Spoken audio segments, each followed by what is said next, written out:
రాణి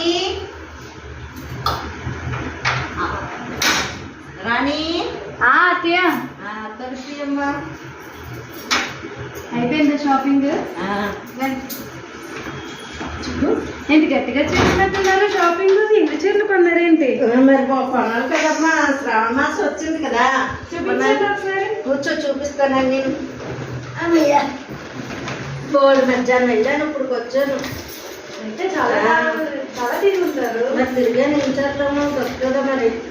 ఇదో మా ఇంటి మా శ్రీవారి ఇళ్ళలో లక్ష్మీదేవి చీర. లక్ష్మీదేవి చీర చూసారు, బాగుందా?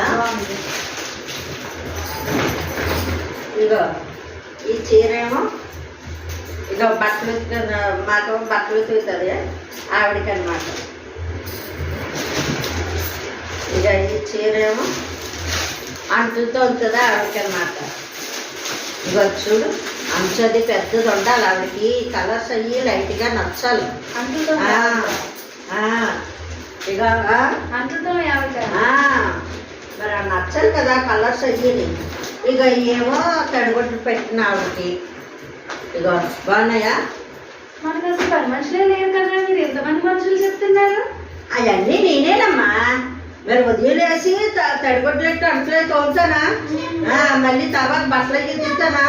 మరి అందరినీ పెట్టుకుంటాను, అందరికీ చీరలు కావాలి కదా, తీయాలి కదా. అందుకని నేను ఆ పేర్లు చెప్పుకొని ఒక్కొక్క చీర తీసి మన పళ్ళు మనం చేసుకుంటే మనకి చీరలు మిగులుతాయి, మన మగవాళ్ళకి ఏమో డబ్బులు మిగులుతాయి. అవి జీతం మిగిలినట్టు మనకు చీరలు మిగిలినట్టు గోల్డ్ చీరలు తీసుకోవచ్చు. అలాంటి పని నువ్వు చేసుకోమ్మా, పని మనుషులు పెట్టుకోకు. బాగున్నాయా? బాగున్నాయి, చాలా బాగుంది.